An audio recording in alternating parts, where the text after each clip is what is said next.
Hello, Internet friends, and welcome to Love-Hate Relationship, an opinionated podcast for opinionated people. I'm Andy Boel. And I'm Alex Ruiz, and we're here to brighten your day, anger your soul, and tell you how to live your life in that order. And Andy, you were telling me before we started recording that what is it? You're in the most tremendous pain of your life? I burned my belly.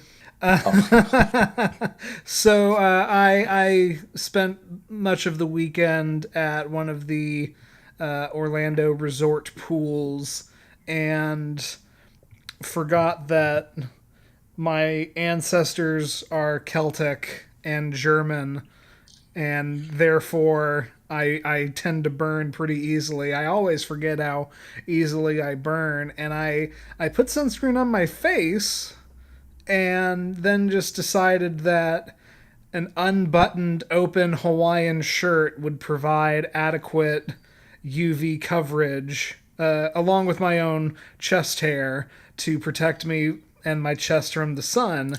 And it didn't. And I burned my chest and my belly.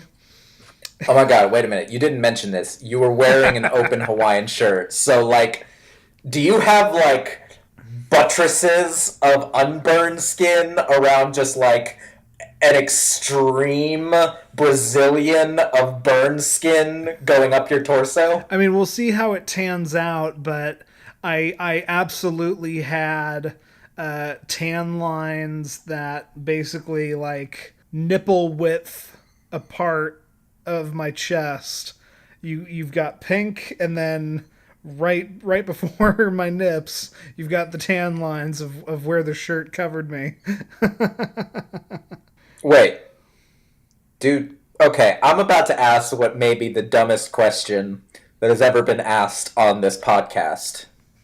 But for context, Andy, it's not that I don't sunburn. I do sunburn. I don't sunburn, badly or too easily. Melanin is kind, but it is not everything. But, Andrew, do nipples sunburn? My experience, they do. They are part of the skin, just like anything else. Yes, but, nipples don't callus. That is one way in which they are different from other skin. Ask any runners. There's a reason those runner shirts are, sweat wicking, because if you see people who run ultra marathons in, cotton, there's a reason their nipples start bleeding. Because that friction, their nipples never callus. So that friction just means that it's always just your nipples are baby soft from birth to the grave. Sure. But I never knew if they sunburn. Well, unfortunately I can't provide an answer for you because, like I said, I dodged that particular part of the bullet. There's no way I haven't just burned my entire torso before, but one's not coming to mind. Maybe they don't. It's possible. White listeners, statistically, you are the majority. Because you're listening to a podcast. White listeners, please tweet me. Tweet me with your stories and or science. Do nipples sunburn? And as always, we promise we'll read your emails. Yeah, no, as of when we're recording this, our Neil Gaiman episode dropped the day before. Yeah. So far, none of you have asked for Neil Gaiman reading recommendations. It's fine. We're not offended. But I'm just saying, I'm waiting for the ask that gets, all 36 consistent listeners that we have to just write in unanimously and just berate us with an answer. Do nipples sunburn? I want to know. Tell me your stories. If you have any scientific backing that says one way or the other. If you have experienced severe sunburn on everything but your nipples. If you tan with pasties, why or why not? These are the hard-hitting questions that we desire to ask in this, the intro portion of Love-Hate Relationship. And we could look it up. I have an open computer in front of me, but it wouldn't be nearly as fun. So I have two open computers in front of me and a smartphone, and I still won't look it up. nerd.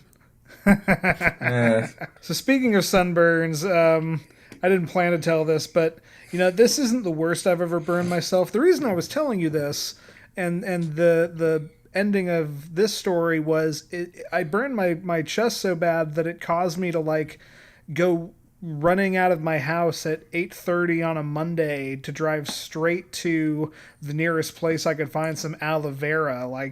I don't know what was going on, but I was in serious pain. It is not the worst sunburn I've ever had, because the worst sunburn I ever had, I darn near made myself purple. It was so bad. And this was from a day at the beach with just no sunscreen and no regard for my well-being at all. And I can remember this was still like high school, so my mom buys this weird blue aloe burn gel that I'd never seen before, and I'm putting it on, and maybe it was just because I burned myself so badly, or maybe I was allergic to something in this, but it just instantly lit my skin aflame all over again. I ran and jumped into my swimming pool, and you can ask my dad and my brother. Apparently, I ran with such fervor that when they asked what was wrong, the only thing I could respond with was "blue fire, fuck off." Apologies, Mrs. Ruiz. I know you like it when I don't swear. Hey, Mom. I love you a lot. Thank you for supporting us. You're our number one fan. Blue fire. Fuck off. Followed by 20 minutes of just standing in a pool waiting for the pain to go away.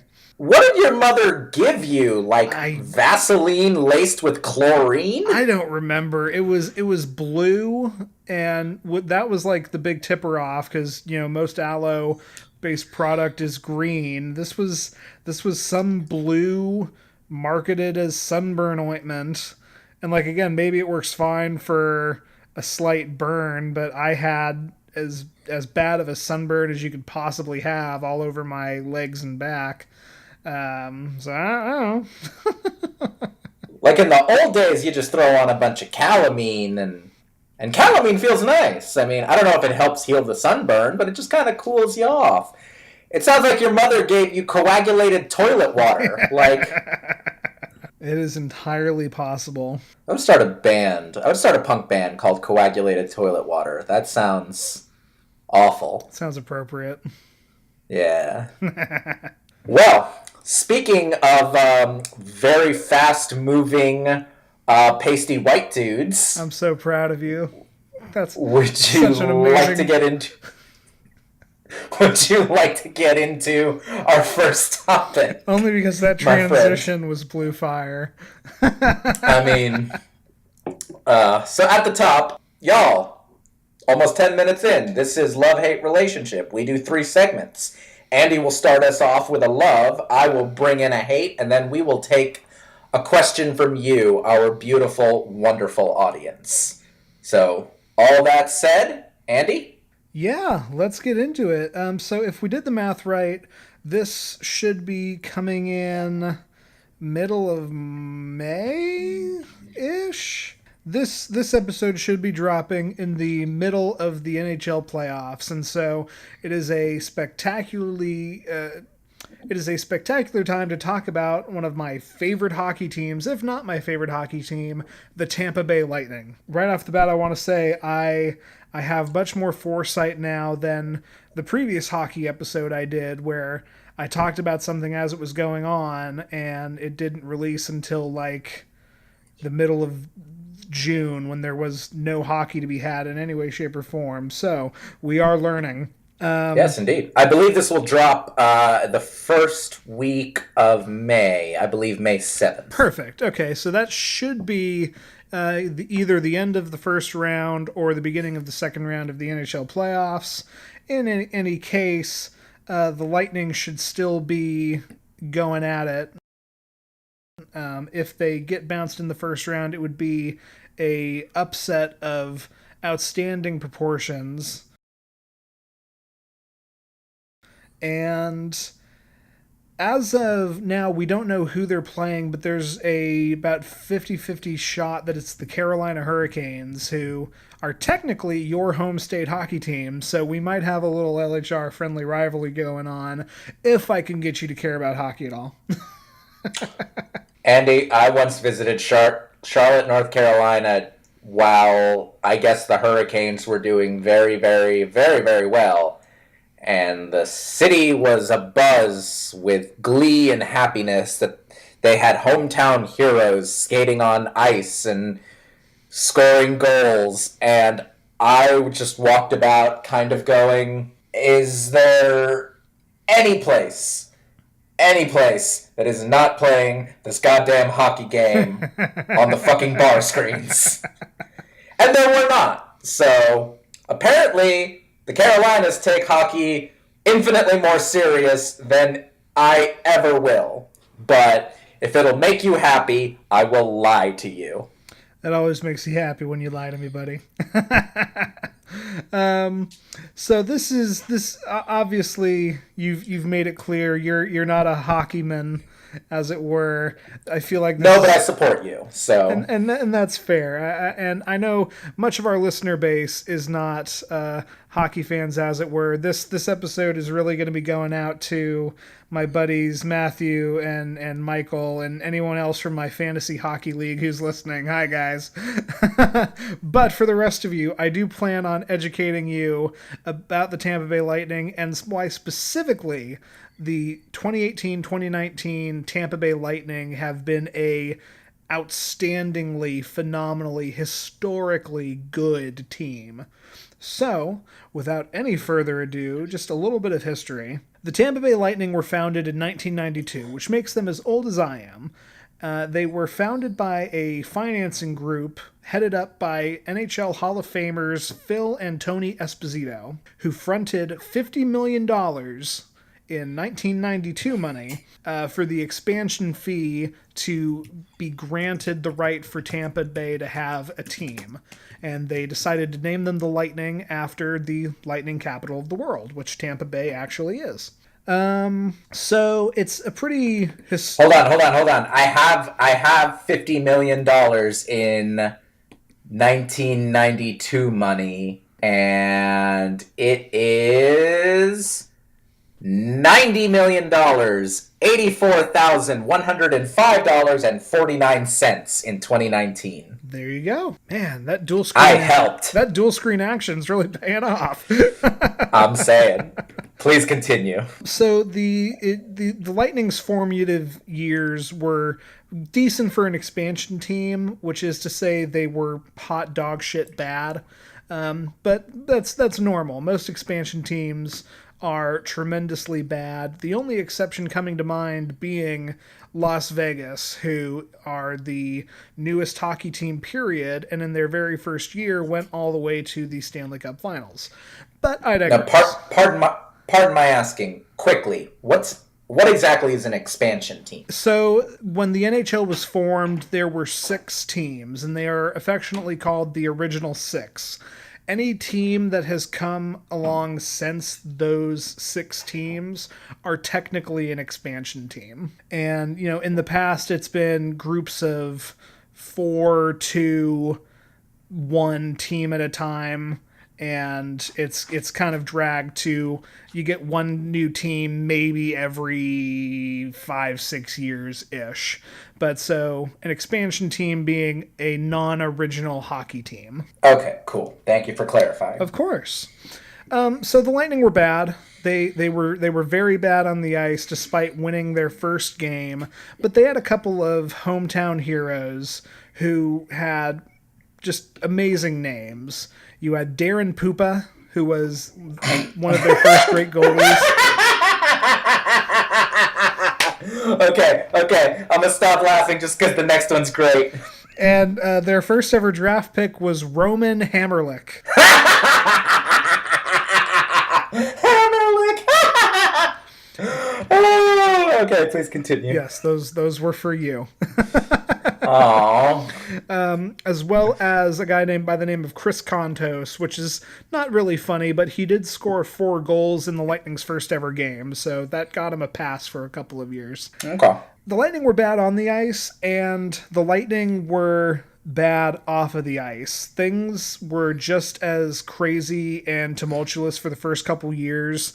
The IRS came knocking a couple of times, and I want to say like $17 million was misplaced and not properly filed. I didn't know this until really looking into it, but there were rumors that financing group that bought the Lightning were actually just a front from the Yakuza to the Japanese mafia. The Japanese mafia, the Yakuza, in a money laundering scheme, theoretically bought themselves a hockey team. I've heard of weirder things. Yeah, the Saudi royal family owns most of the real estate in New York. Yeah. Shit's weird. Well, my favorite thing about just that little tidbit is it's not even the only tie the NHL has had to organized crime that I can think of. And I mean, I'm sure all the major sports have their criminal organization scandals, but you know, I don't know them well enough to know that the New York Knicks are in with the mob or something like that. Think more Chicago-y and you'll probably hit it. Yeah, I can see it. So for the first 6 years, the franchise is up to its eyeballs in debt and was seen as one of the laughingstocks both of hockey and the North American sports world. Like Forbes, I think way back in 95-ish, listed this thing as one of the greatest like financial black holes you as a rich business person could sink yourself on. And so in order to keep things interesting, in order to keep people engaged, the Lightning had to get kind of creative and do more than their own fair share of publicity stunts. And the biggest one that comes to mind, and I actually think this is kind of a good story, the Lightning made sports history when they had Manon Rhéaume play as the team's goaltender. And Manon Rhéaume is interesting and important because she is a woman. She was not only the first woman to play in the National Hockey League, but also the first woman to play for any major professional North American sports league. So, granted it was a publicity stunt. Granted she played 2 games and then was never heard of again in the NHL. Progress, kind of. I mean, it's not Jackie Robinson, but credit where it's due. Yeah, I think so. And plus her name is pretty amazing to say. Manon Rhéaume. Like you can't... I don't know, it's no Darren Poopa. Yeah. Well, your mouth like forces you to go into a French accent for Rhéaume, and Poopa is a lot more what's that? I'm blanking on the word. I don't know what the fuck you're talking about. Never mind. I'm just like saying poopa. There you go.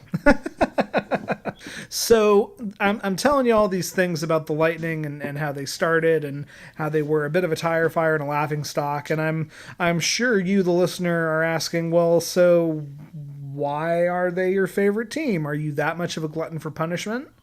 And I am not. By the turn of the millennium and 3 owners later, the team had managed to turn things around, and they even won the Stanley Cup in 2004. That was around the same time I, living in Colorado, became aware of the team and became a fan. And are you familiar with the term bandwagon fan, Alex? Bandwagon? Is that just like fans who jump on as soon as their team is successful, and then when their team sucks, they just kind of leave them in the dust? Yeah, pretty much. You become a fan of somebody because they just won a major title. Yes, I feel as though there was a Simpsons episode that covered this nicely.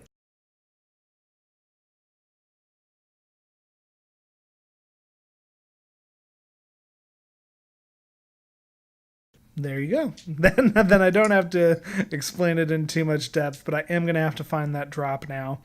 You have to understand, my friend. I was born in the Northeast. Do you have any idea what the New York Yankees are to baseball? Fair enough. Continue. I honestly don't remember if I wound up being a bandwagon fan or not. It was, it was middle school. American Idiot had just come out. I had a lot of stuff on my mind. I mean, But you're the child of rage and love, like I am the Jesus, of suburbia. Jinx, yay! Sidebar, cigarettes and coffee was my Tumblr handle for quite a while. Wow. Anyway, in 2004, the Lightning win a Stanley Cup behind now team legends Vincent Lecavalier, Martin St. Louis, Dave Andreychuk, and Nikolai Khabibulin. And that's a fun name because it starts with a K. Just to name a few. And in the past 15 years, Tampa's had their ups and downs. They've been back to the Stanley Cup Finals once. They did not win that time. They've also had some real bad seasons. But now we're living in the present, and we are talking about the 2018-2019 Tampa Bay Lightning, who have been historically good, I can say without exaggeration and without hyperbole. So behind a new generation of superstars, including Steven Stamkos, who I have an action figure of, Nikita Kucherov, Braden Point, Victor Hedman, and Andrei Vasilevsky, the team, as of this recording, we have 2 or 3 games left of the season. The team has a record of 59, 15, and 4. The best record of any hockey team, period, since 2004. When I say it's good, they're good. Nikita Kucherov has 122 points, reaching 162 games, which is a thing that people do not do, with the exception of LHR hockey mention alumnus Mario Lemieux, who I will remind you is like the secondary GOAT candidate in the hockey world. And the team has just broken several NHL records. In the day between when I sent you these notes, they had another game, and in that game, the Lightning became the first team since 1995 to get 60 wins in a season, and the third team ever to do it in a league that is over 100 years old, and at one point only had 6 teams. And Kucherov has scored 124 points, which is the most since Jaromir Jagr's 223 in 2006. This team... This is the point where, because I am a monster, I feel the need to emphasize that because his name bears a passing resemblance to former Soviet statesman Nikita Khrushchev, I am picturing an old Soviet semi-dictator just playing hockey and beating the shit out of people.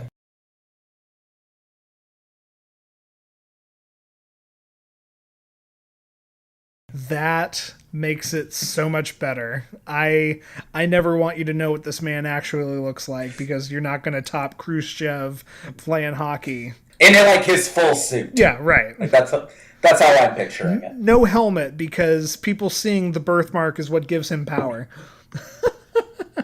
I think you're confusing your Soviet statesman. Am I thinking of Gorbachev? That's okay. Continue. Well, now that we're talking about, Russian leaders in hockey, it is 100% a real thing that Vladimir Putin will occasionally, just play hockey with all of the best Russian hockey players in the world, and he will annihilate them because, of course, he will. They let him win. Sure. Like happens. Like you do. So this team is one of the best teams ever to play the game. This collection of people has racked up more points and done more things in the regular season than any other hockey team. And I'm sitting here and I'm praying to the hockey gods that I am not horribly jinxing them, One of my least favorite things about hockey, at least when my teams are the best in the league, there is a thing called the President's Trophy. You get the President's Trophy for being the best team in the regular season. And there is a curse that people like to ascribe to the trophy due to the fact that the people who win the President's Trophy rarely go on to win the Stanley Cup. I'm sitting here hoping these guys are so good they buck the trend. If nothing else, at time of recording, I will be fervently rooting them on, and it is 85% likely at any given moment that I am wearing a Lightning jersey. you... I had a question for you, Alex, and this wasn't really in the notes. This is off the cuff. I know you to be a fan of competitive weightlifting. Mm-hmm. And I understand that there are championships besides the Olympics. Yes.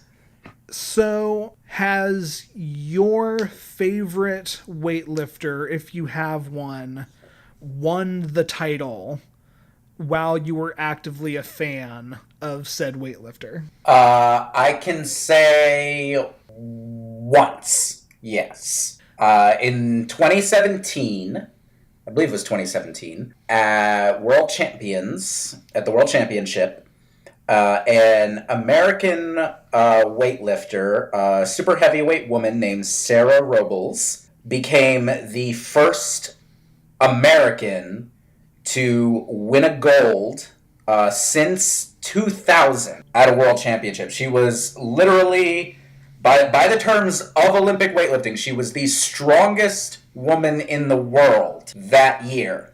And she is one of my absolute favorite weightlifters in the entire world. She's based out of Texas. She's coached by Tim Swords. Nobody cares about these stats. but I was literally at work with like my stuff open on one side of the screen and the live stream in the other side, just watching the World Championship, and I watched her make her final clean and jerk, clinching the match. And it was stupendous.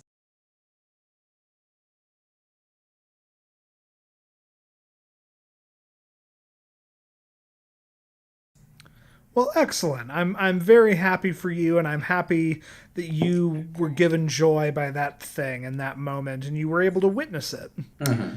I have this own self-inflicted curse hanging over my head where no team that I like, that is my favorite or even one of my favorite teams, has ever won a championship while I was actively a fan. You know, as I said before, I don't count the Lightning in 2004 because it's not like I knew who they really were until at earliest the playoffs of that year. You know, I grew up in Colorado. The Colorado Avalanche were a juggernaut, phenomenal team, but I was a little shit of a 10-year-old who had a chip on my shoulder and couldn't root for the home team for some stupid reason. So I don't count any of that. I have never seen a team win, mostly because, you know, I only care about hockey. So football I could usually give a rip, and I've never cared about baseball or basketball in that way. So I'm still waiting for that little taste of magic and candy to see my team win it all. And yeah, I mean, I'm just putting this energy out in the universe to make it happen, and really not particularly superstitious, but still really hoping I'm not jinxing myself here. Mm-hmm.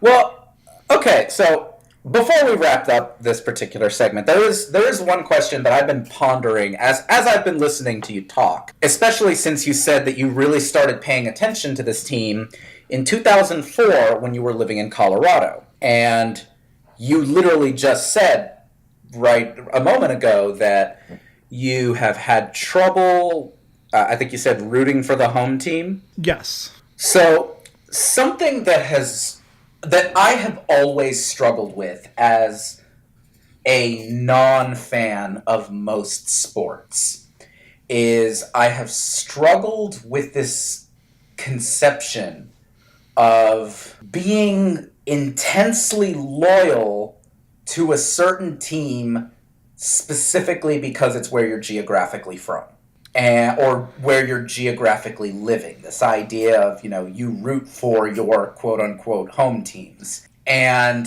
I have also struggled, again, this is less because I'm a non-fan than because I'm a non-follower. Sure. I've struggled to know, while having that in my head, I don't understand why people feel this obsessive need to not only be such big fans of their home teams, but also invest themselves so deeply in it. At the same time, I've thought, how the hell do you judge whether or not a team that you are not simply geographically affiliated with, how the hell do you judge whether or not they're worth following? How do you decide that a team from a place that you have nothing to do with is the team you want to root for? Players I can understand a little bit better. I get, let's be fair. I grew up in Orlando in the 90s. I understood the cult of personality surrounding certain basketball players. I grew up when Shaq... I remember when Shaq was on the Magic.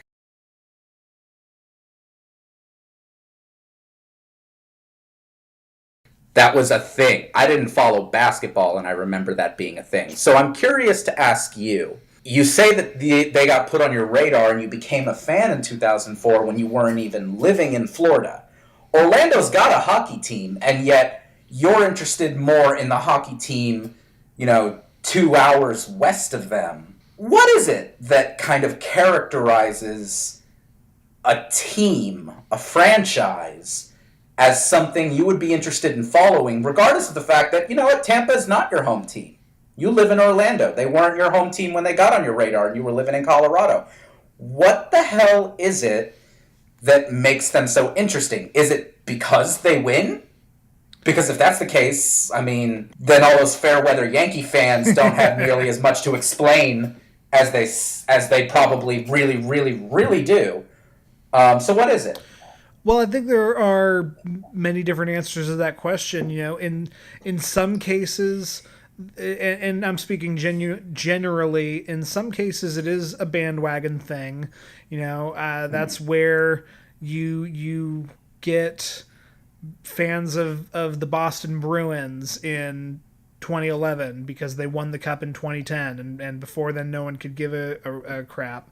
And even just to give bandwagon fans a little bit of a benefit of the doubt, it's not even so much, oh, they win, as it is, oh, this team is suddenly in my face and I've been watching them for at least a week.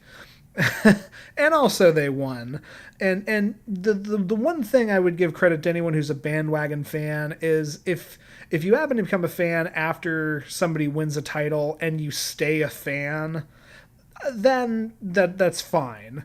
If you're somebody who likes a team because they win and after they stop winning you don't care, then I think you do have a lot of explaining to do. Mm-hmm. So that's part of it, just maybe you like the sport, you never really cared about it, and then all of a sudden, this Chicago Blackhawks team is interesting. They won a title a couple years ago. I'll pay attention. And they won a title again. Oh, elation. Maybe it's not your hometown, but it is your parents' hometown. Hi, Catherine. I'm looking at you now. Speaking of the Chicago Blackhawks, I have a friend who grew up in Boca and is a diehard fan of all Chicago sports teams because that's where her parents from. Fair. Maybe I know a lot of Bostonians who say the same thing. Like every Boston franchise there is, they follow them and they care about them, despite living in completely other segments of the country. Right, exactly. Maybe you're a 9-year-old like I was, and you decide green and gold is a really cool color scheme, and then you just decide you like the Dallas Stars, even though you're in Colorado. Or maybe you think that, wow, blue and white with a lightning bolt is really kind of awesome. Now I'm a Tampa Bay fan. I think there could be several different reasons depending on your age, your mental investment on it, and personal background history. I think for me, it's like, yeah, back in 2004, living in Colorado, I couldn't like the Avalanche for some stupid reason. I just couldn't like the team that. Not, you know what? It's not stupid. I'm not going to harp on myself. I couldn't like the Avalanche because all the crappy people I went to school with liked the Avalanche, and they were crappy people, and therefore I couldn't like them. So I'm looking for a team, and here's a team that is getting a lot of buzz, and I decide I like the fact that one of the dudes is like 5'4", and he's literally the shortest guy on the ice. And yet he's scoring goals and he's getting into fights and he's being this little maniac. Maybe I like that this guy's name has a silent K and he's a really good goalie. You know, your brain latches on to things about the players or maybe about the team. And if you're my kind of new fan, you know, you latch on and you form your own commitments and you fall in love with the team, and even when they suck, you know, you stick with them. All right, I think that answers my question. It's just something I've always been curious about. Sure. You know, like the only sport I've ever cared about is about individuals. Yes, competing for teams technically under certain coaches technically. But at the end of the day, like, if somebody podiums, that individual won the medal. It's not the team that got it. If you happen to follow that particular team or that particular coach, and you're a fan of theirs, yes, you can be tangentially excited that their athlete made it, but it's an individual thing. Team sports have always confused me in a lot of ways, and franchises have always confused me in a lot of ways. Sure. So I've always been curious what exactly it is that invests a person in a franchise, because geography always seemed weird, but at the same time, I guess I kind of get it, if for no other reason than everything other than geography seems harder to latch on to. So I appreciate you answering that for me. I'm very happy that I could help you out with that, man. I mean that. I'm happy you had a question and that I could answer it. I mean, you're when we were talking about the topics for this episode, we were texting each other a little bit ahead of time, and you floated a few topics, and we decided to sideline some and run with this. And my attitude was very much, you know, this is something I don't know a lot about. Let me try and learn something. Because again, I'm never going to care about this, but you care, and I love you. And so I want you to be excited, and I want to try and learn something from you. Shucks. Well, I'm sure you and everyone else will know how the team is doing for the next couple weeks at least. I will absolutely use this as an excuse to spam a bunch of hockey stuff on the LHR Twitter. And those of you who want to combat this, please tweet your best pictures of Nikita Khrushchev directly at every post Andy makes. Oh, come on, engagement. Come on, fan engagement. Pick up. I need this to happen now. Ain't too proud to beg for engagement. Shout-outs to Jeremy Pope, our old high school buddy who's currently in Ain't Too Proud to Beg on Broadway. If you're in New York and have the opportunity, go see him. Yes, absolutely. I carried an insane one-way jealous rivalry with this kid because I didn't like that he got the lead in every musical ever, but clearly all our directors knew what was up. So go see Ain't Too Proud to Beg on Broadway if you're in the area. Straight up. All right, shout out aside. You ready to move on? Yeah, man, let's do it. Okay. So, starting off very simply as we come into this hate. And Andy, I'm as a film guy, I'm very intrigued to get your take on a lot of this material. So my notes are fairly sparse. I'm interested in having a conversation here, but I'm gonna lead in as I typically do. So, simple question to you, my friend, or actually two. Uh, First, could you name one artist who you would comfortably label as an auteur? And can you then contrast them with one artist of the same art form that you feel does not receive and or deserve that label? We're going to be talking a lot about film, but you're also welcome to bring in any other art form that you're interested in. Sure. Yeah, I mean, film's my wheelhouse, and that's the one that I can draw easiest from. Although I could answer this with a different. I could answer this with comic book artists, and you know what? For the sake of our other wheelhouse, I would call Bill Sienkiewicz an auteur. And Bill Sienkiewicz is a artist and particularly an inker. He worked on a ton of comic books in the 80s and has a very famous run on the comic book New Mutants that really showcases his style. Bill Sienkiewicz has this insane, unique style to his art and to his drawings. And I think he deserves the label of an auteur. To counterpoint that, somebody who also worked on the New Mutants in a different era than Bill Sienkiewicz is a man by the name of Rob. Yep, you know it. I'm speaking, of course, of Rob Liefeld. Goddamn Rob Liefeld. And Rob Liefeld doesn't know how to draw feet. And Rob Liefeld doesn't know how to draw muscular, like, muscle structure.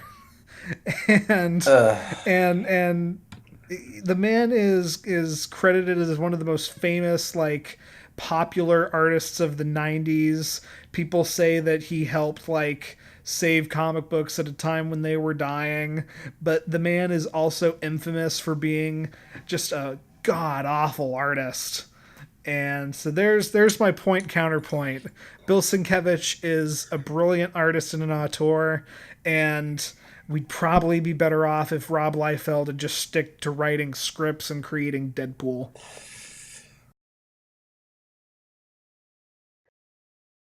Okay.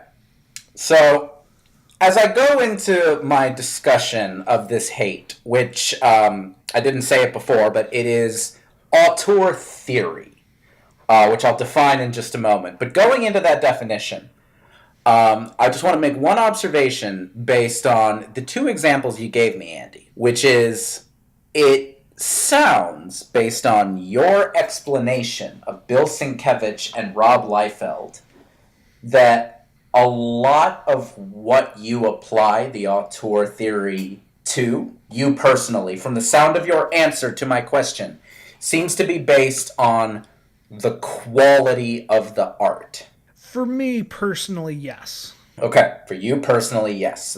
I wanted to state that as I go into this. Okay?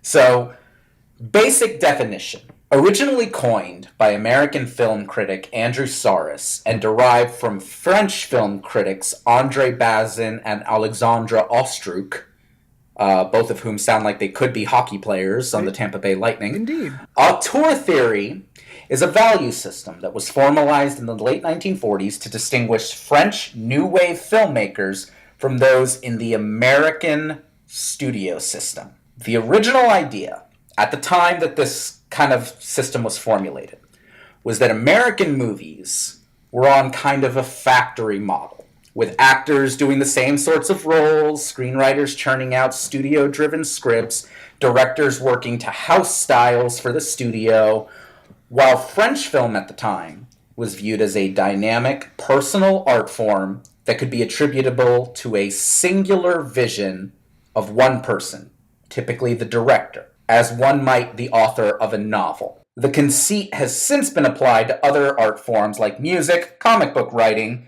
and even video games.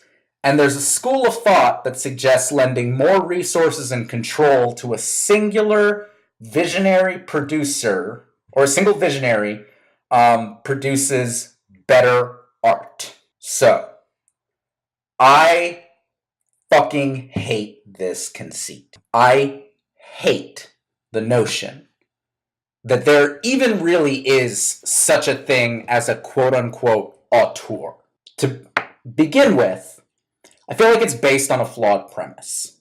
Because the only way that a singular individual could wholly control their art form, especially if their art form is something like film or comic books, is to literally do every single job. That director would also need to be an editor, a cinematographer, a writer, mixer, set and costume designer, everything. And even when that director is given the final say, it's still a collaborative medium, you know? And this notion that it's like a director or a comic writer or a comic artist is an auteur, is the singular author of the novel, ignores the idea that even fucking novelists get edited by editors. They have input from publicists, from agents, from marketers, from the people who designed the damn covers. Yeah. All of these so-called, like a so-called art form or a so-called singular art form is pretty much always still, to some degree or another, a collaborative medium. And that really bugs me. Like, we talked back on the Tortured Artists podcast. I mentioned that something that really bothered me about the concept of tortured artists was that it ignores a lot of the work that those artists would put in. You know, saying that Kurt Cobain wrote those songs because he was a depressed, pained individual ignores the fact that he slaved for hours on the music, trying to make sure that it worked sonically before he ever touched a pen to paper in order to write any lyrics. You know, calling and saying that, you know, Jim Morrison was a tortured artist ignores the fact that he studied Rimbaud extensively as a poetic influence. Like, it ignores all of this work that people do. And ascribing art to singular auteurs ignores so many of the contributions that other artists, that other creators bring to a product. Yeah, absolutely. I mean, so I can think of a couple counterexamples just of what an auteur is not based off what you were just talking about. Specifically, like let's take a look at Mr. Bad Guy, which is Freddie Mercury's solo album. You're a living, breathing person. You probably saw Bohemian Rhapsody, and if you didn't, minor spoilers.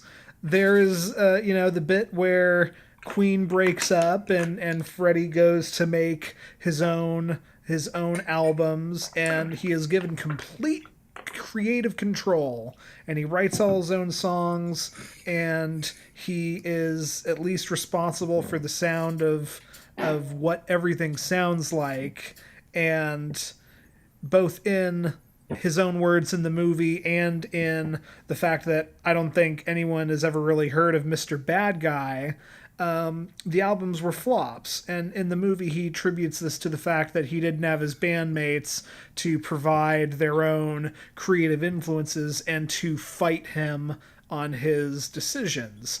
Even then, like, Freddie Mercury wrote all the songs.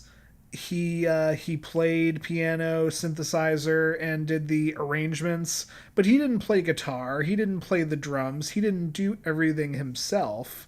This was not going to be my film answer, but Robert Rodriguez would probably call himself an auteur. I wouldn't, Maybe. I, but I don't know, because Robert Rodriguez, like, I've read interviews with Robert Rodriguez. He gives a lot of credit to his cinematographers. A lot of credit to them. okay. I have not read those interviews.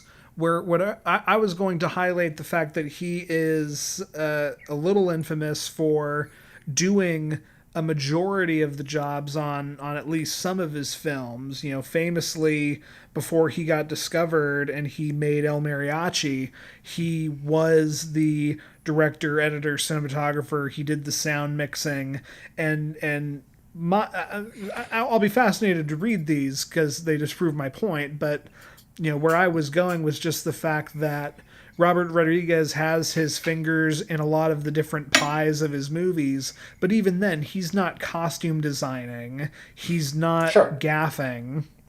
Yeah. So I agree with your conceit that it is a flawed premise. Hello, this is Robert Rodriguez, and it's time for another edition of the 10-Minute Cooking School, Sin City Breakfast Tacos. Yeah. Slight correction, just because I have to do this. One thing that Bohemian Rhapsody deliberately edited for the sake of the movie was Queen never actually broke up. Freddie did pursue Mr. Bad Guy as a solo project, and he did solo work, but he did solo work on his own time, but it was never I am leaving Queen to do this. Queen has broken up so that I can do this. It was always pursued with Queen at the same time. And the rest of Queen, they were like the Beatles. All of them wrote songs. All four of them wrote songs. Sure, no, fair point. Yeah. I'm not going to let you say that Freddie Mercury wrote I'm in Love with My Car. Because that song is garbage and can only be given to Roger Taylor.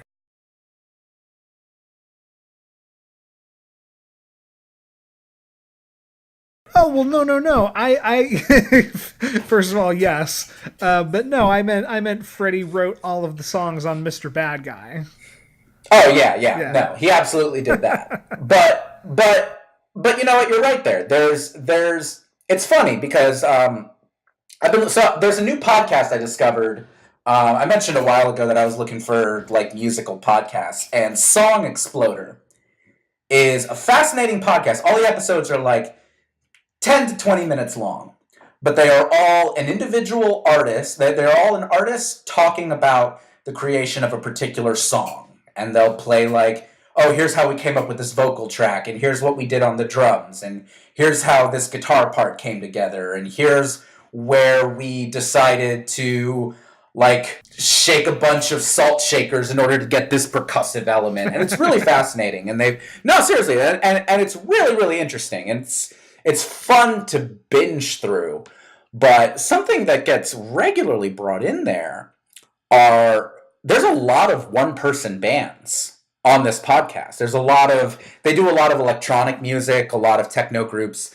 So there's a lot of one-person bands, and a lot of them will straight up be like, oh yeah, no, and then I had such and such person come in, and they wrote my chorus and sang the chorus. And I was like, that's perfect. That's a perfect chorus. And they came in and did this session. And even in a one-person band, you get that shit.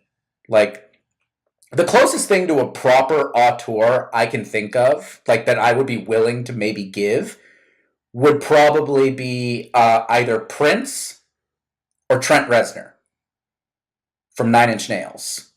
If for no other reason than they play all the instruments on all of their albums. I think I know Reznor also produces his own stuff. I'm pretty sure Prince produced or co-produced all of his stuff. I don't know if they mixed it, but that would be a factor of collaboration. But I also know for a fact, in all of those cases, they brought in other artists to help out with other stuff. So even if they're being directed, it is never the singular work of one person. And some people will argue, oh, well, it's the singular vision, you know? Pet Sounds, when Brian Wilson did Pet Sounds, that was his singular vision. When Stanley Kubrick did The Shining, that was his singular vision. He controlled every aspect of that. Did he? Because Brian Wilson's a great musician, but he could never play bass like Carol Kay. Yeah. And Carol Kay played bass on all the songs in Pet Sounds. Brian Wilson was the bassist in the Beach Boys, and Carol Kay played all the bass on Pet Sounds. Because Brian Wilson knew she was better than he was at that instrument. Stanley Kubrick, well, let's be fair, he tortured his actors, which is another point I was going to get into. Right. Tortured his actors to get the performances that he decided he wanted. Coincidentally, most of the actors he tortured tended to be women. But same thing with Alfred Hitchcock. You know, Alfred Hitchcock nearly blinded Janet Leigh on Psycho. Right. Because he needed that shot coming away from her eye, and she couldn't blink. So he got his shot, and she almost destroyed her cornea so that he could have his shot.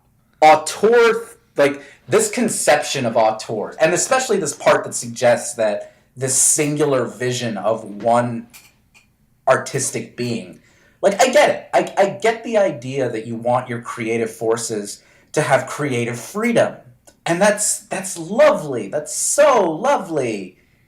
And if you want to give a particular amount of artistic license to certain people, that can be reasonable to a degree, you know. I'm happy with people giving Steven Spielberg resources. Because when Steven Spielberg needed to do a scene where there were chained slaves, he had the sensitivity to make sure that if the people who physically chained his actors, his black actors together, were other black people, and that he had resources on hand in case this was a psychologically traumatic experience. Because Steven Spielberg, who a lot of people would call an auteur, is a responsible fucking human being. And Steven Spielberg also is willing to let Tony Kushner write Lincoln for him. Because Steven Spielberg could never write Lincoln, but Tony Kushner could. Sure. And that's the thing. It's like, in some cases, you get the auteur who's willing to buy into their own theory, and they destroy people because of it. In some cases, you get people who get the auteur ascription, and they don't buy their own hype. Spielberg's an example of that. I think when people call Spielberg an auteur, he probably is just kind of goes, okay, that's nice. Did you talk to Tony? Did you talk to Daniel Day-Lewis? Did you talk to Sally Fields? Did you talk to the people who gave incredible performances? Did you talk to John fucking Williams, who made this thing work? Who made the emotion of this scene work with his brilliant scoring? Steven Spielberg will give that. The people who subscribe to auteur theory don't. They want it to be this singular vision. They need it to be this singular vision.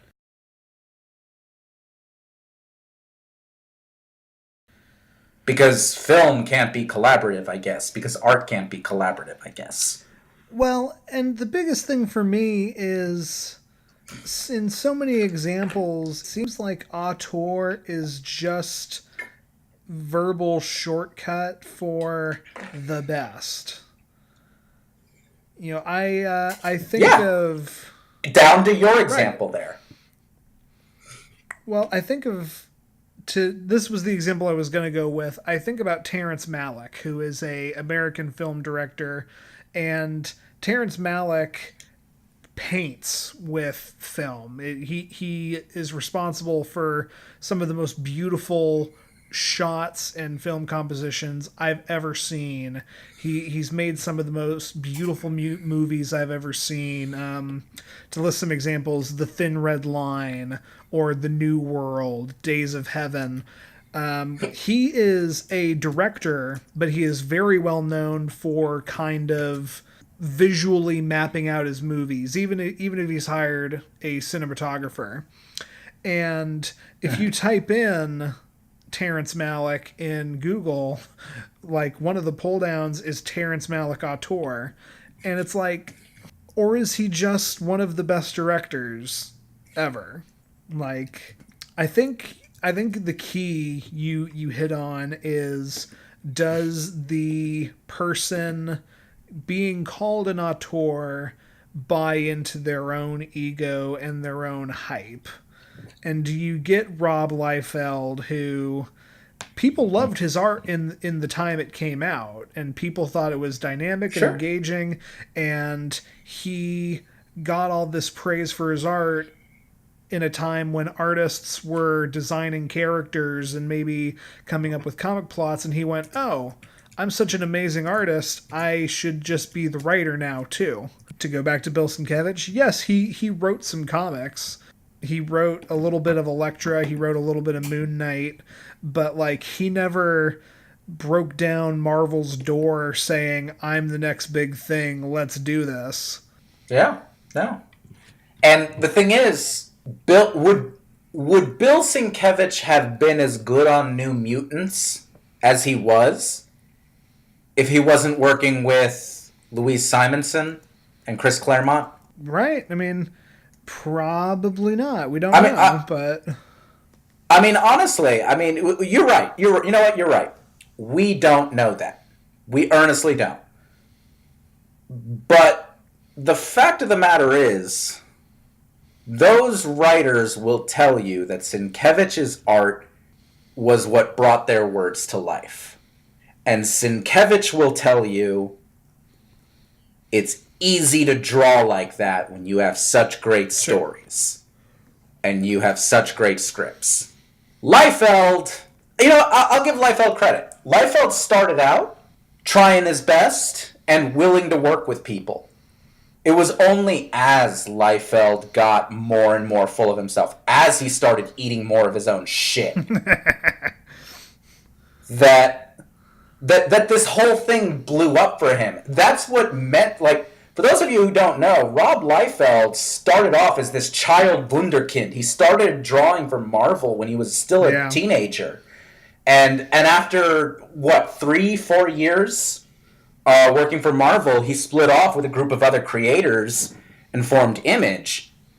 And his work on Image, can you remember his work on Image, Andy? To my shame, I'm pretty positive he created the comic book Youngblood. Yes. Have you ever read Youngblood? No. Okay, I read issue number 1 of Youngblood because it was available for free on digital, and I have never felt the need to pick up a single other copy of Youngblood ever. Period. And the thing is, like, sometimes I feel bad for Liefeld. He was a 19-year-old kid who was drawing comic books, and now then he's appearing in Levi's commercials and being told that he's like the next hot shit and that he had saved the comics industry. And then all of this just kind of tanks for him. But and sure, he never learned to draw feet. Sure, his proportions were ridiculous. I have read his comics, and I've read comics not by him that I have disliked the artwork on more. But at the end of the day, like, I gotta give Liefeld this. He's got a distinctive style. A lot of auteur theory talks about, like, you should have a really distinct, individualized, recognizable style. Liefeld has that. I'm not sure how much else Liefeld has. I think in pop culture, you're right. You hit on this. I think we hit on this from the beginning. Like, we'll say auteur for good quality. Auteur was originally supposed to mean that this is an individualized vision directly in opposition to a studio model.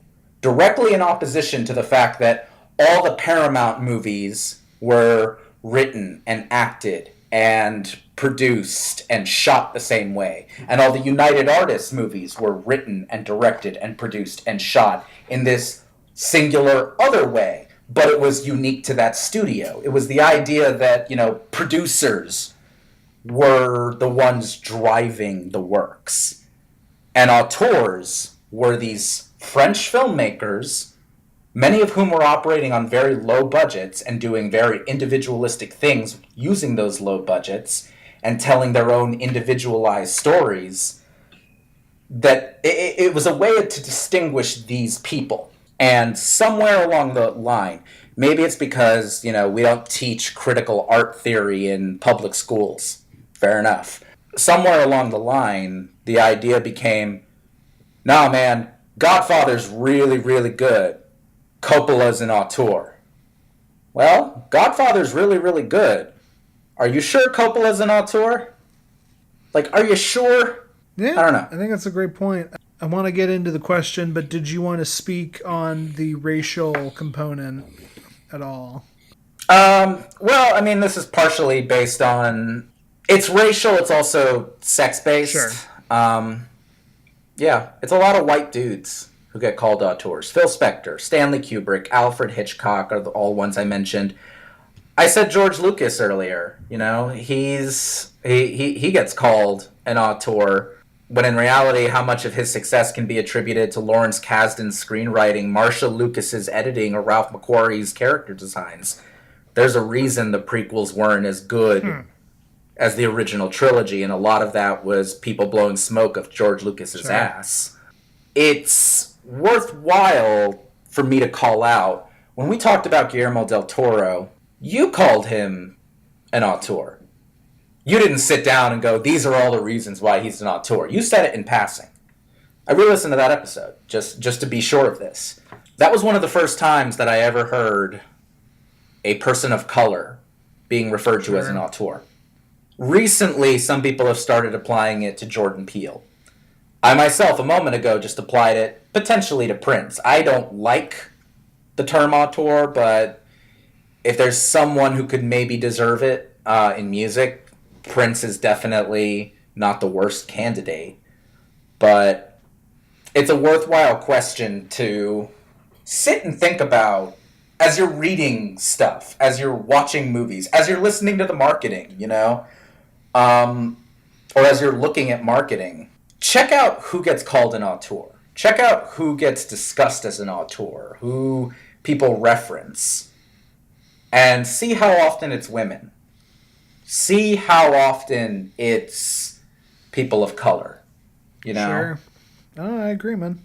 When Nora Ephron died, a lot of people talked about, you know, what a brilliant screenwriter she was. But she doesn't get called an auteur screenwriter or director, you know? Like, if it weren't for the fact that Woody Allen has completely destroyed his own image, I guarantee you, when he dies, people would have called him an auteur. Nora Ephron is just as deserving, and she's never going to get it. You know? Spike Lee might deserve to be called an auteur if you're purely basing it off of whether or not they make quality, good-ass art with its own characteristic voice and unique style. How many people are going to call Spike Lee an auteur? How many people do? I know you recently watched a fabulous John Waters movie that I recommend to everyone called Cecil B. Demented. And they list several directors in there who are like these visionary directors that these characters want to emulate. Spike Lee gets mentioned, almost tokenly so, amidst a slew of other directors. I think it's worth asking yourself why all of those directors, I think every single other one of them other than Spike Lee, is a white man. For importance, I will point out one of them is Pedro Almodovar, who is a Spaniard man. A Spaniard. A white Latino. Yes. I see you're referencing the Europeans who raped a lot of my ancestors, Andrew. You know what? Your point stands. Just ignore me over here. This might get cut for time. So, it's a meandering way to close this out. But yes, auteur theory. People, it's terrible. Consider art a collaborative art form. It is never a singular vision. No one benefits from calling it a singular vision. Ask yourself these questions when you consume your art. It's my final word. I feel like Springer. No, I Question? No questions. I am in complete agreement. Okay. Shall we move on to our question? Yeah, let's then? go into that one. All right, you track this one down. Yeah, You want to read it? for sure. Hey, LHR. Okay. Hope you're all well. Do you have any colleagues who are just chronically angry, ticking time bombs, where the slightest thing can trigger them at any moment? The sort of person who is chronically negative and tries their very best to find things to be angry about, or people to be angry at. When they're not angry, they're just miserable and try to bring everyone else down with them. Yet, despite their temper tantrums, inappropriate rage fests, and general inappropriate and disruptive behavior, the managerial staff do absolutely nothing to resolve the situation, presumably because they're too scared of the consequences. We have one of those people at my work. I have worked there for over a decade, with the same person routinely causing the same problems. Problems that have been routinely reported after having gone through HR, managerial, and counseling and support. I've tolerated it for so long because I love my job, get good pay, it's in a great location, get on really well with the other colleagues, but this one person basically destroys the balance of harmony in the whole team, causes rifts between people, and generally makes working there very unpleasant when you're on the wrong side of them. This has led to us dealing with high staff turnover in our department, through all the trouble that is caused as a result of their escalating outbursts. It's infuriating that people are forced to consider giving up their career because of this one person, and here I am considering the same option. And I did not copy it all, but basically this person has explained their situation and is asking us if they're in the right for doing so. Considering getting out and what is there anything they can do besides getting out of that situation? Okay. And did they leave a call sign? They did not. Okay. So what we're looking at is somebody who is dealing with a really difficult workplace situation and is considering just outright rebellion, bolting off, into the horizon. I have a call sign suggestion. Oh, hit me with it. Furiosa? Okay, so I gotta say real quick, one of the few legit feedback from someone who listens to our show, bits of trivia I've got.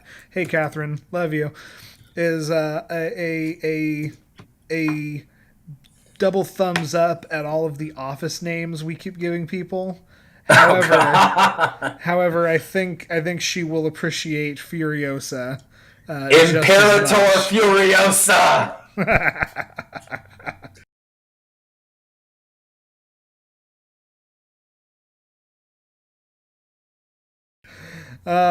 Love it. Okay. Hello, Furiosa. You're a badass. You're a absolute badass, and you have a metal arm. Straight up. Okay, so would you like to start this off, my friend, or shall I? Well, let me just start because no, you're not doing anything wrong for trying to get out. And is there anything you can do?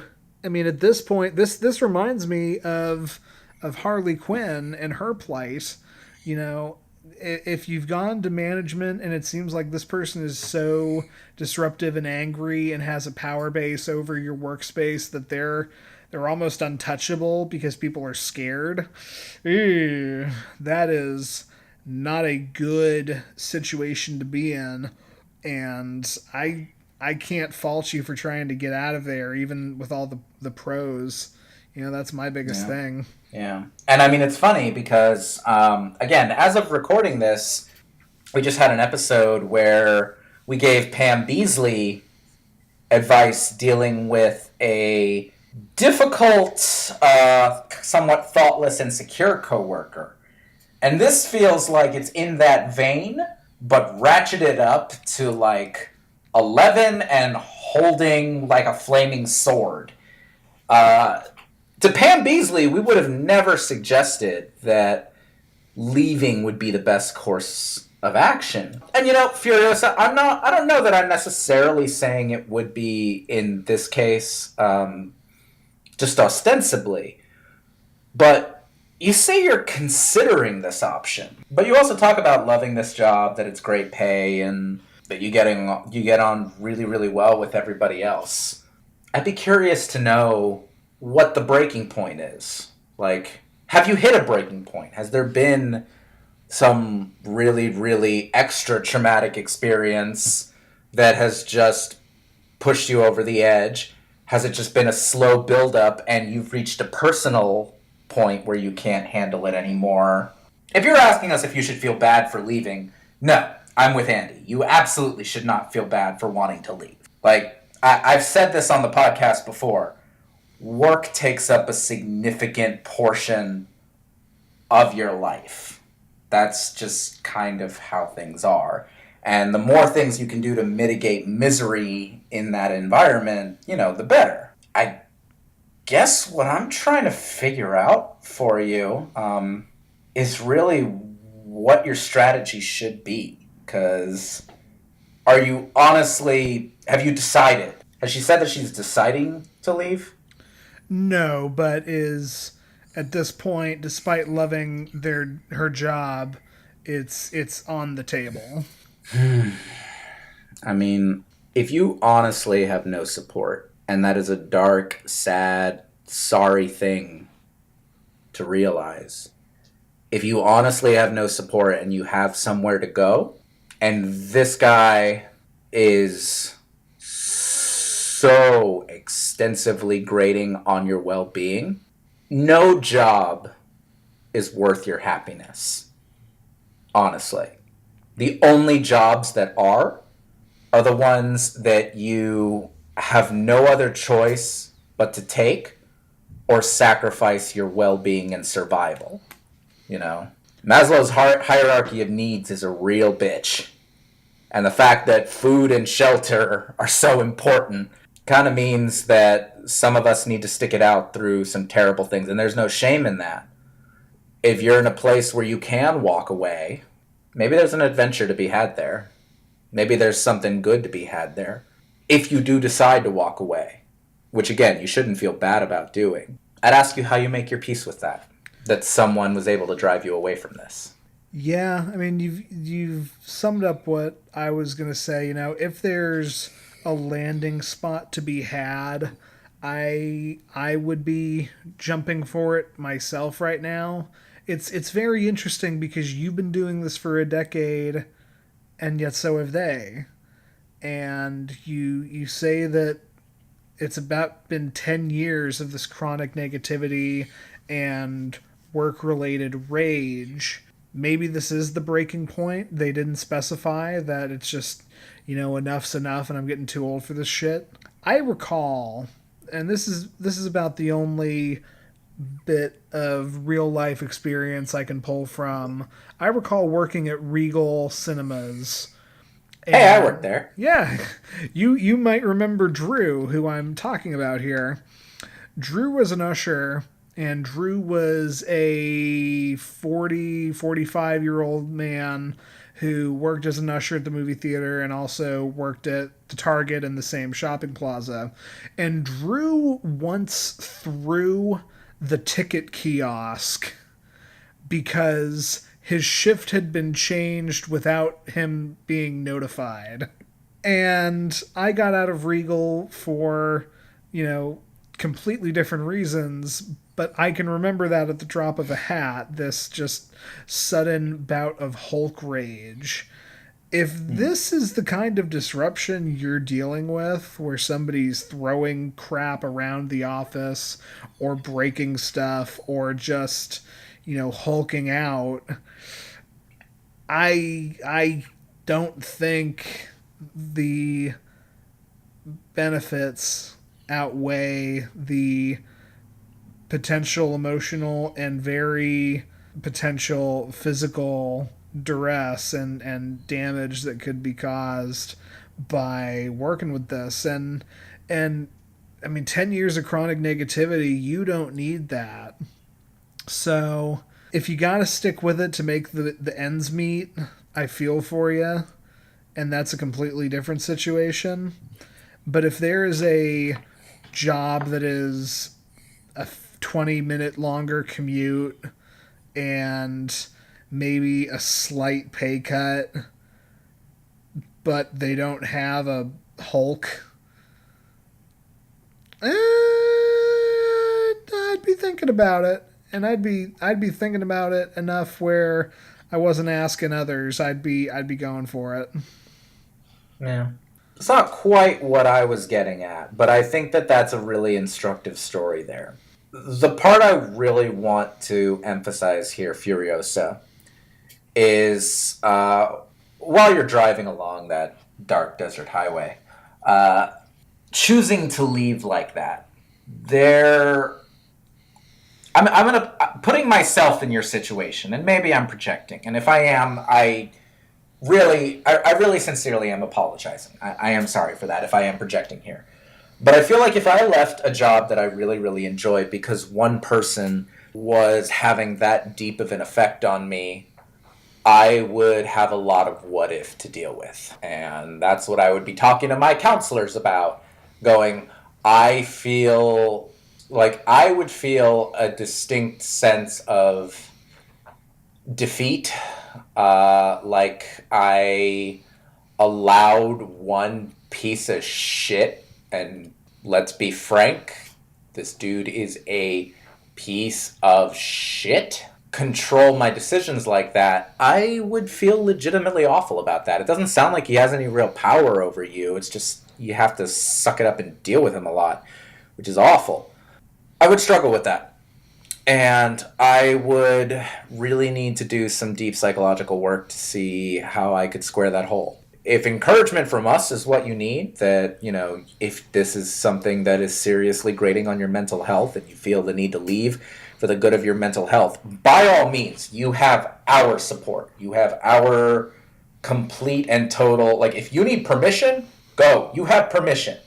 Here's a completely unqualified stranger telling you, you have permission to leave. You have permission to go and do the thing. I'm concerned if you need anything more than that, because I think I would. And I hope you don't. I hope that you have that security and sense of self not to need that. Yeah. If your question is, really, honestly, should you feel bad about wanting to leave, ask yourself why you're asking that question.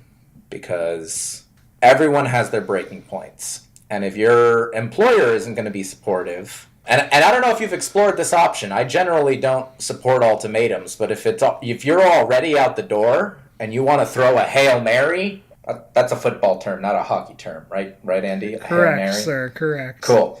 All right. So if you want to throw what's the hockey equivalent of a Hail Mary? Like a Hail Gordy? It's actually a suicide pass, which is not a good. Okay, if you want to throw a suicide. Okay, this sounds terrible. Furiosa, if you want to take a sniper shot into the dark, there you go, and see if your employer would at all be receptive to you just flat out doing a him or me. If you're leaving anyway, that might not be the worst thing in the world. Yeah. Because at the worst, they might just say, okay, it's him. Then you don't lose anything for the attempt, presumably, unless you're really, really dependent on, like, a reference from a very specific individual that you're offering this to, and you honestly think that would tank it. You know, don't tank your references over this, but might be worth a shot, because it sounds like if you've been there for 10 years, you're valuable. If he's been there for 10 years and they've been tolerating him, maybe he's valuable or maybe they're afraid of him. Hard to say, but you're probably pretty valuable. So, out on your way out the door, go for it. And yeah, don't ever feel bad for making decisions for your well-being. And a lack of support from up above on something that's ruining your day-to-day life, it's valid to walk away. It's a shame, it's a pity, it's terrible, and you deserve better. But sometimes you get to the oasis, it's not what you thought it would be. So you have to go and build a new world, maybe on the ashes of the world you just escaped from. That's not me telling you to stage a violent coup of your workplace. I realized where I was heading halfway through this metaphor. I was about to say, don't rip off his jaw in a cinematically awesome action sequence. God, how good is Fury Road? Furiosa, we hope this helps. You know, Do what's best for you. Yeah. And you have our support. It can't hurt. At the end of the day, nothing is more important than you and your well-being. And I don't care if you've been 26. I don't care if you're 26 and you've been doing this since you're 16. You're too old for this shit. Trust me. So that has been Love-Hate Relationship. And if you have a relationship question and you want our advice on it, if you need a little validation, if you need someone to push you over the fence one way or the other, we are more than happy to do that. And you can... We'll push you. We will push you off that fence, absolutely. With gusto. You can send those to lovehaterelationshippodcast@gmail.com, where we promise we'll read them. You can subscribe and review to us. Subscribe to us and review us, there we go, on iTunes, Google Play, Stitcher, Spotify, YouTube, or even TuneIn Radio. Hey, Mom. Seriously, guys, we would love reviews on any of those platforms. And if you have more platforms, if you listen to us on via some other means and would love to see us there, we would love to be there. We want to be there for you. You can also tweet us at LHRPod, that's LHRPOD, with your questions, and follow us to keep up with new episodes, as well as just engage with us generally. We're hungry, gluttonous for that engagement. If you're not leaving us a review because you don't like something about the show, tell us. We would love to learn what you think we could be doing differently. You know, the one thing we don't want you to be is silent and indifferent, because that goes against the entire point of the show. Yeah, seriously. And if you think we're too busy to respond to you, we promise you we're not. Yeah. Not at all. If you want to send those to me personally, I'm Andy Boel. You can find me on Twitter at JovoCop2113. And I'm at @A_X_RUIZ on both Twitter and Instagram. Thanks for listening, everybody. We love you so much. And please, as always, tell your enemies.